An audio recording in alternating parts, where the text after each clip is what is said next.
আমি যেটা বলতে যাচ্ছি, আমাদের যে কলকারখানা প্রতিষ্ঠান শ্রম অধিদপ্তরের যে আমাদের ডিজি সাহেব আছে, আমি আরেকটা কথা বলি যে সবাই আমাদের জেলা প্রশাসক যেটা বলছে, আমরা কিন্তু অভিযোগ করতেছি না, মানে এটাকে আমরা উনি যখন আসলো আমাদের দিনাজপুরে হোটেল শ্রমিকদের 8টি দফা নিয়ে আমরা দীর্ঘদিন থেকে আমাদের নিয়োগ সহ আমরা তৎকালীন 2006 সালে আমি প্রশ্নের সহজ মানে 2006 সালে দিয়েছেন 2006 সালে জেলা প্রশাসকের মাধ্যমে আমাদের কাছে এই কাগজটা আছে। খুব ভালো আছে। আমরা ওটা আপনাকে জানিয়েছিলাম। দাবিগুলো কি কি? দাবিটা 8টা দফা আছে। আমাদের নিয়োগ, আপনাদের নিয়োগ কে দিবে?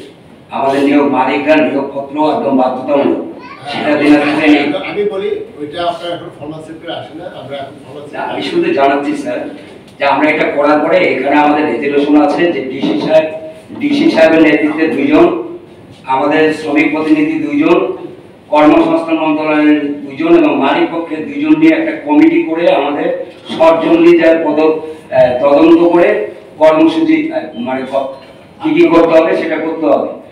আজকে বুঝতে পেরেছি 2006 সাল থেকে 25 সাল হয়ে গেছে স্যার। আচ্ছা, আমি একটা কথা বলি। জি, আপনি হলো নেতা মানে অ্যাডভাইজার। 19 বছর আপনি ওই কাগজ দিয়ে ঘুরতেন, আপনার তো অ্যাডভাইজার হওয়ার দরকারই ছিল না। মানে এটা তো আপনি যে বলছেন স্যার, এটা আমার কথা বলি। আপনি 19 বছর ধরে ওই একটা পচা কাগজ আপনার 19 বছর আগে দাবি নিয়ে ঘুরতেছেন, তাহলে তো এই নেতৃত্বে তো আপনার সমস্যা আছে।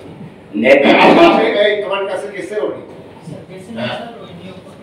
পরিচয়পত্র, সেটা একটা জাতীয় বিষয়, এটা নিয়ে এখন আমরা কাজ করছি। আপনার এই যে হোটেলগুলো, এটা কি আপনার আমাদের কলকারখানার লাইসেন্স নেই? লাইসেন্স আছে যেগুলো, সেগুলো আমরা পর্যায়ক্রমে করবো। কিন্তু এখানে নিয়োগপত্র, এই যে আমাদের মোটর মালিক সমিতির নিয়োগপত্র, নির্মাণ সমিতির নিয়োগপত্র নিয়ে, এগুলো নিয়ে অনেকগুলো ডিবেট আছে। আমরা হঠাৎ করে তো আপনি বাংলাদেশকে চেঞ্জ করতে পারবেন না। নিয়োগপত্র না স্যার, ওই যে আপনি বলেন ডেলিভারি আমাদের মায়াবন্দে, এটা কি হয় ওনাকে জিজ্ঞাসা করেন। তারপর আমাদের যে কর্ম পরিবেশ হয় না দেখে তো আমরা কাজ করছি। এটা যদি হতো তাহলে তো আমাদের চাকরি অনেক কমে যেত। মানে শ্রম সচিবের দরকার নেই, অটোমেটিক বাংলাদেশ চলতেছে। বুঝতে পারছেন? এই জন্য তো আমাদের এত মেকানিজম। স্যার বেয়াদবি নেবেন না, আমাদের ডিসি সাহেব কিন্তু বলছে যে তেলের দোকানে যাই যদি আমি তেল নেই, আর সার্ভিসে যাই যদি ওখানে খাই, আমাদের এই জায়গাটাতে একটু আপত্তি আছে স্যার।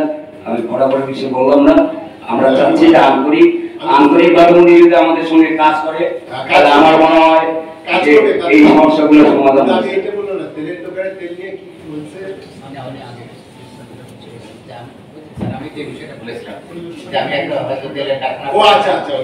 ঠিক আছে, এটা যদি কোনো ওইভাবে কোনো অভিযোগ থাকে আমাদেরকে দিবেন, আমরা সেটা তো আমাদের অ্যাডমিনিস্ট্রেটিভ ব্যবস্থা আছে। আমরাও আন্তরিকভাবে চাচ্ছি স্যার। খালি দেখা গেল সরকারি অঞ্চলে কি কি গন্ধ আছে। না না এটা না, আপনি এখন তুমি ইয়ে করো, এই যে মোটর মালিক শ্রমিকরা যে চাঁদা তুলে 5 বছর রেজিস্টার করে দেখো যে কত টাকা চাঁদা উঠছে, কোথায় খরচ হচ্ছে। এটা আমি হুকুম দিয়ে গেলাম, এটা ডিসিশন দেখে, তখন তো একজনের পাওয়া যাবে না। কেন জানেন?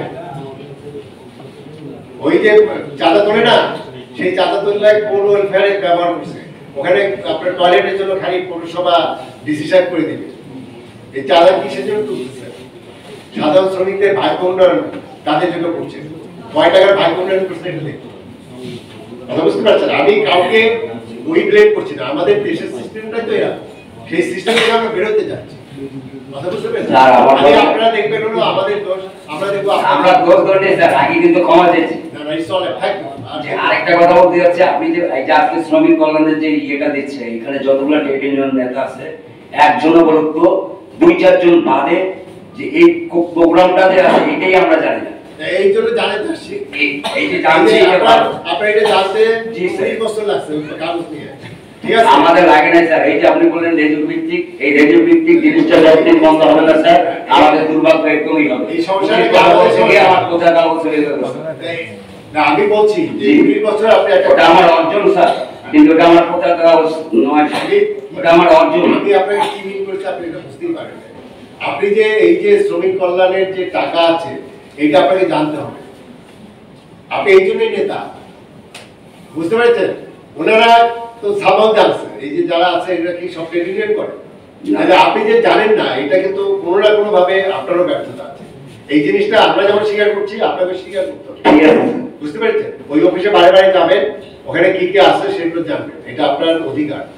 আমরা যাচ্ছি স্যার আপনার কাছে খোলামেলা ভাবে, যদি কোনো কর্মকর্তার বিরুদ্ধে আমরা মনে করি যে তিনি আমাদের কাজ করতেছেন না, আমাদের সহজ উপায়টা কি, মানে কোন অথরিটির কাছে আমরা খুব তাড়াতাড়ি ভাবে ওই সমাধান নেব।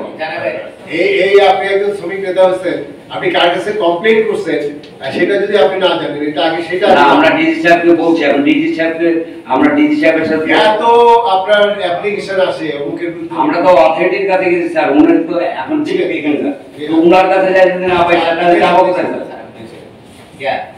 আপনি জুলকার সাহেব, আমি জেলা প্রশাসক, এই জেলার 35 লক্ষ মানুষ, 35 লক্ষ না, আপনার এই জেলায় কোথায় কি আছে আমি টুকটাক জানি, বুঝতে পেরেছেন? 35,28,238 জন মানুষ আছে আমার অফিসে। প্রতিদিন আপনি যদি আসেন 2 ঘন্টা থাকেন, একবারে সেরা কাপড় পরে, মানে পা ফাটা মানে বুঝছেন, আমার বাবারও পা ফাটা ছিল, মানে জুতা পায়ে দেয় না, জুতা পায়ে ছাড়া খালি পায়ে আমার অফিসে আসে কমপক্ষে 1000 মানুষ প্রতিদিন আসে অফিসে। আসবে এক হাতে তালি পাবে না, এই 2 হাত লাগবে, দেখেন 2 হাতেও পাবে না, বুঝতে পেরেছেন? মিলাইতে হবে। হ্যাঁ, এমন কোনো দিন নেই যে 5টা হোটেলে ঢুকি না, অত্যন্ত নাজুক অবস্থা। পরে আপনাদের সঙ্গে কাজ করবো, স্যার এসেছে, আপনাদের আর কেউ কিছু বলতে চান কিনা, গঠনমূলক পরামর্শ দেন কি করা দরকার। সচিব স্যার এসেছে, মাঠের বাস্তব চিত্রটা স্যার জীবন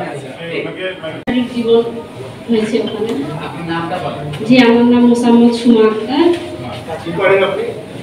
আমি একজন গৃহিণী। বলেন একটু সংক্ষেপে বলেন। জি, আমাদের গ্রামে পৌঁছাচ্ছে, ভোক্তাদের অনেক কিছুই পৌঁছাচ্ছে, কিন্তু ঠিক মতো সবার বাড়িতে পৌঁছাচ্ছে না। আমি 2022 সালে অনলাইন করেছিলাম একটি ভিজিটি কার্ডের, সবারই অনেকেরই আছে, এবং রাস্তা ভিত্তিক যাদের বাড়ি তারা পাচ্ছে, কিন্তু ভিতরে যারা পল্লীতে বাড়ি তারা পাচ্ছে না। আপনাদের একটু এগুলো দেখতে হবে স্যার। শুনেন, এই অনিয়মগুলো আছে বিধায় তো আজকে পরিবর্তন। জানি না আমার ভবিষ্যতে এই কথাগুলো যে বলতেছি এমন অবস্থা হয়ে গেছে, কোন অবস্থায় হবে না, এত ভয় পেলে চলবে? প্রথম কথাটা হলো যে এই অনিয়ম আছে দেখে তো আপনার 5ই আগস্ট আসছে নাকি? 5ই আগস্টে 1 বছর শেষ হয়নি। এই 5ই আগস্টের যে পরিবর্তন আসলো, কতটুকু আমরা পরিবর্তন করতে পেরেছি?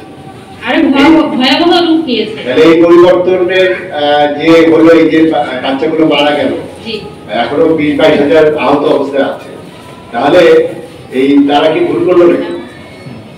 এই প্রশ্নগুলো একটু নিজেকে করেন। আপনার টিসিবির কার্ড, আমি বাণিজ্য মন্ত্রী ছিলাম, আমি বোর্ডের ছিলাম, সদস্য ছিলাম। আসলে টিসিবির কার্ড আপনার 35 লক্ষ, 1 কোটি পরিমাণে 35 লক্ষ ভুয়া কার্ড। কার্ডটা কে করেছে? কার্ডের রিকমেন্ডেশন কে করেছে? আপনার ওখানে ইউনিয়ন পরিষদের মেম্বার আছে না, চেয়ারম্যান আছে, তাকে আপনারা একবার জিজ্ঞেস করছেন যে ওর 5 তলা বাড়ি আছে, ও কার্ড পায় না, আপনি কার্ড পায় না, ও পেয়েছে কিভাবে?